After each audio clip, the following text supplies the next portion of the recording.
when Rob first invited me to do the Monica warm-up, it obviously was an opportunity that I couldn't afford to pass up. And actually, everything being connected, there is a connection between myself and the next speaker, and it's the date. Because January 1998 was significant for me because it was the year and the date that I first, obviously the NASA disease has got into. We're definitely going to run down the clock here very well. I'll tell you, I'm going to go back 3 slides to myself. So I found myself, and almost 21 years ago, or just a little over 21 years ago, I started this business which is called Flow Group. And whilst we've already heard a lot about what has changed in the last 20 plus years, we've also heard this echo that has echoed around, probably more than I expected it to, from all the speakers today. Because the one thing that hasn't changed in my direct experience is humanity. So no matter what's going on in the world around us, externally, our humanity is fundamentally still intact. With all its imperfections, with all of its virtues, we're still left with our humanity. And the way in which we most realize our humanity is through our interactions with other people. And the base unit of currency of all interactions is the individual conversation. You know what that is? It's wallpaper. And conversations are the wallpaper of humanity. Why? Because we are surrounded by them. We are immersed in them all the time, to a point where we don't even notice them anymore, and we actually don't really value them. But there's one thing about conversations. Unlike anything else, conversations have the power to either connect or divide us. And depending on how we approach it, we're going to get one outcome or we're going to get the other. And what I propose to talk about today is building on a lot of the themes that have already been talked about today, is an approach to conversations that enable us to gift us more time, increase our levels of productivity, build on some of the trust that we've been talking about that's lacking in our society, and enable us to move forward in ways that taps into our ultimate potential.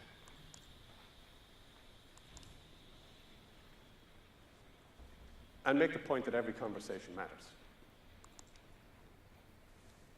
To give you a little bit of context, business is a game of 2 halves. On one half, we have the mechanics.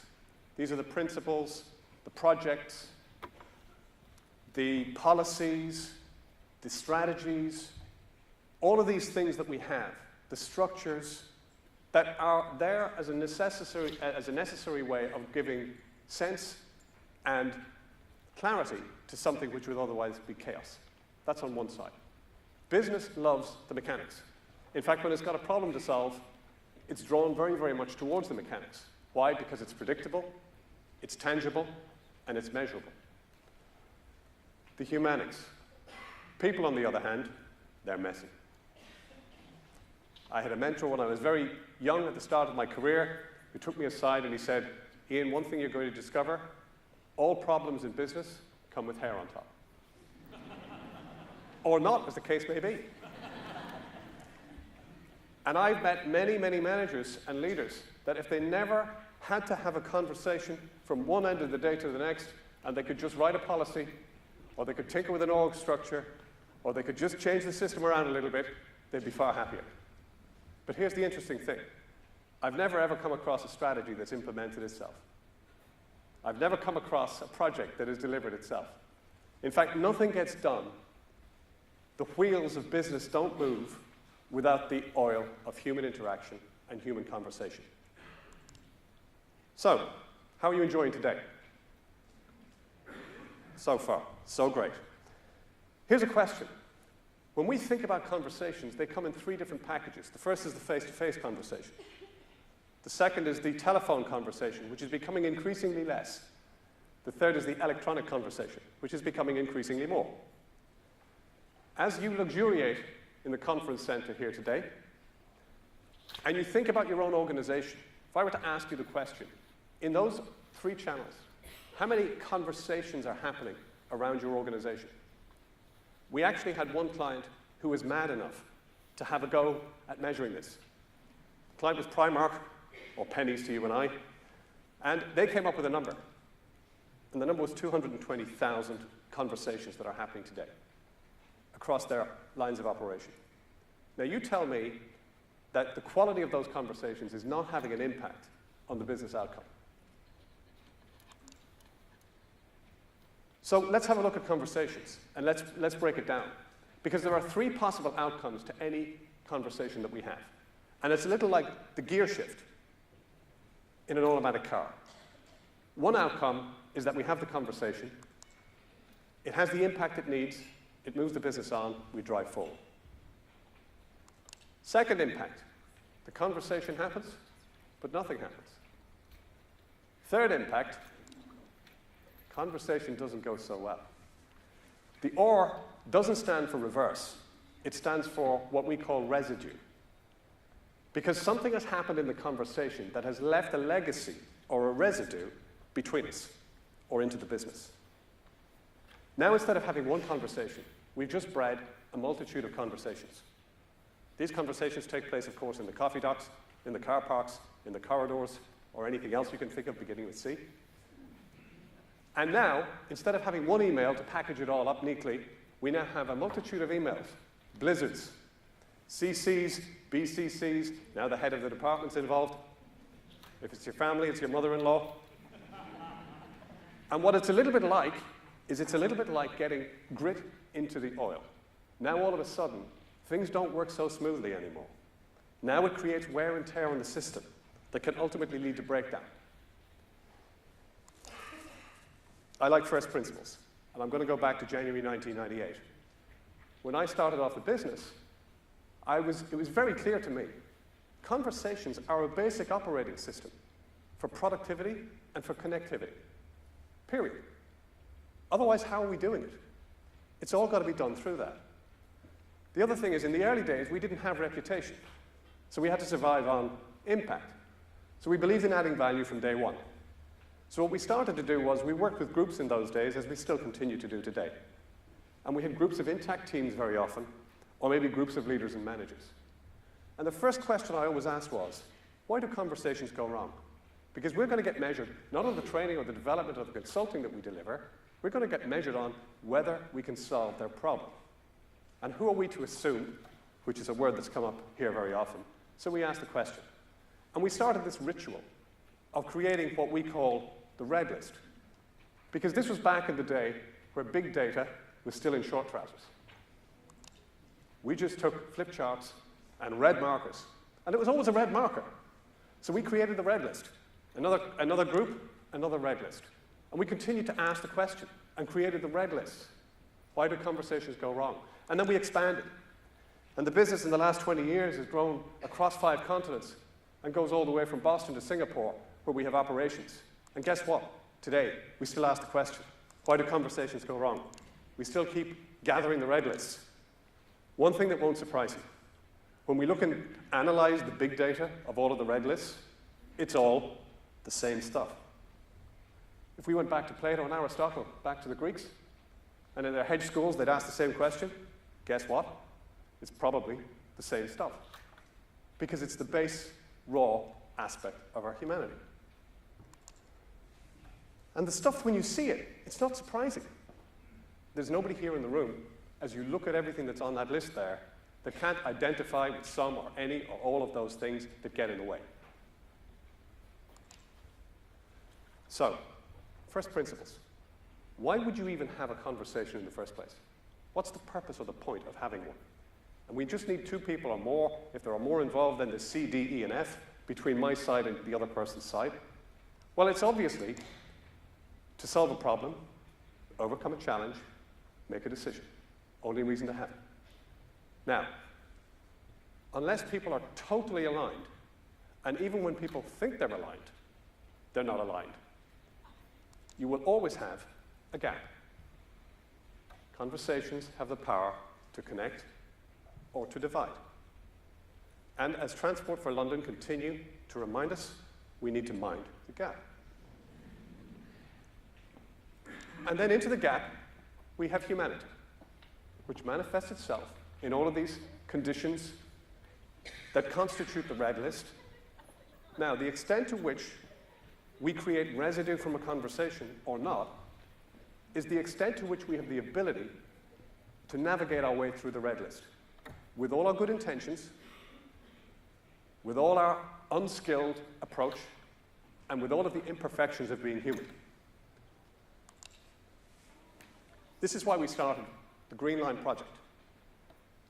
Isn't it remarkable that 2,500 years after the birth of the Persian Empire, in spite of the fact that conversations underpin and constitute everything that we do, and have been since the beginning of time when we could construct language, in spite of the fact that there is nothing more powerful that has an impact on everything ranging from our business performance to our mental health, but 2,500 years later, we still don't have an agreed mechanism for getting a best outcome.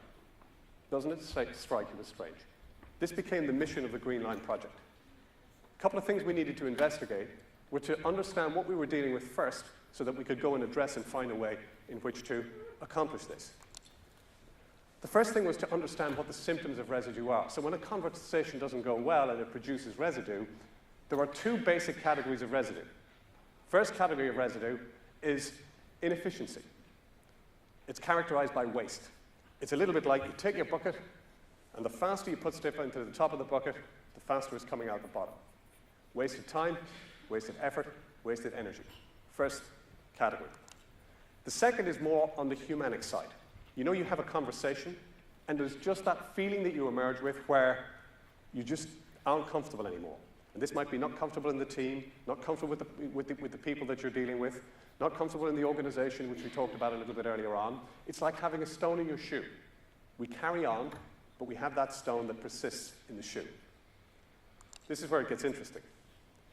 Because residue actually has a cost. And the best ways that organizations and business understands to measure cost, time and money. So we went out and we surveyed. How much time do you think leaders and managers spend on a weekly basis tidying up residue, which has come as a result of conversations poorly held? The answer is between 12 and 15 hours a week, which is a very high proportion of time. Now, this is on average. We've discovered that the higher up the food chain you go in an organization, the higher this percentage or this number becomes in terms of hours. We had one senior leader in a semi-state organization, CFO, who said that he spends 90% of his time dealing with residue. The saddest part was how he followed the comment. He says, but isn't that what work is? We actually have got to a point, it's a bit like the Harry Chapin song, Flowers Are Red, except the corporate version. The film The Usual Suspects, one of my favorite lines in it is that the greatest trick the devil ever pulled was convincing the world he didn't exist. Well, in residue terms, the greatest trick that residue ever pulled was convincing the world it didn't exist. Ironically, somehow life has persuaded us that residue is life, and we just need to get better at managing it. On to the numerical side of it. Any CFOs in the room? We have our chief economist here. He'll do for starters. Let's take the 12 hours. Let's multiply it by the number of weeks in the year. Let's multiply it by the average weekly salary. And let's multiply it by the number of employees. This is an actual client. This is an actual number. When you put all of this together, the cost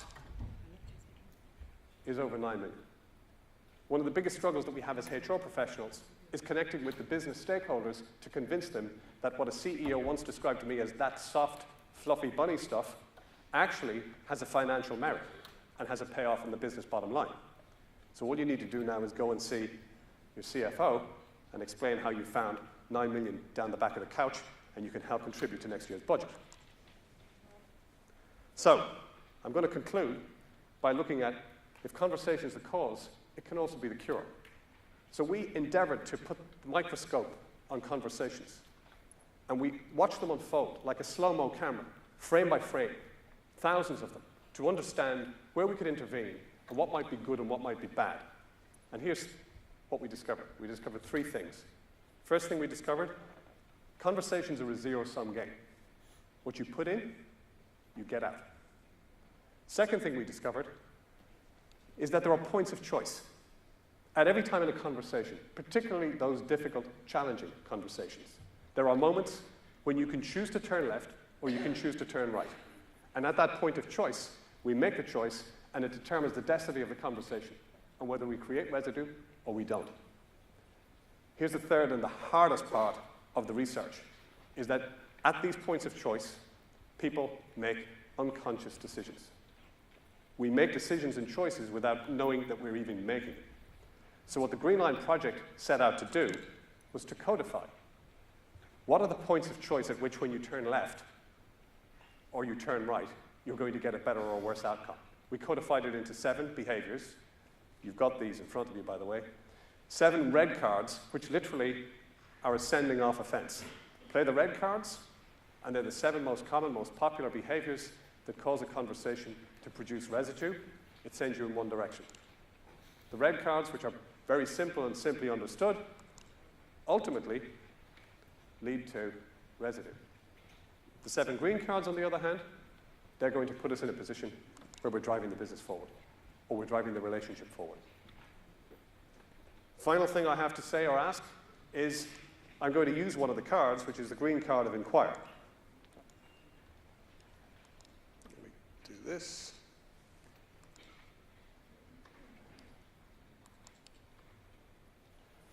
That's still me. The inquire card is this. Why is it, as you reflect, something to take away, why is it that managers are so reluctant to give feedback? Why is it that the elephant in the room is something that we are not comfortable talking about? Why is it that meetings are so inefficient? And the final one is for you. Why is it that that conversation that you need to have with that person, why is it that you continue to put it off? And the answer to the question is the most basic ingredient of humanity of all. It's fear. We don't do it because we're afraid that we'll make it worse. We don't do it because we fear we might open a Pandora's box. And how would we have the confidence to have that conversation if we didn't have the means? You do now.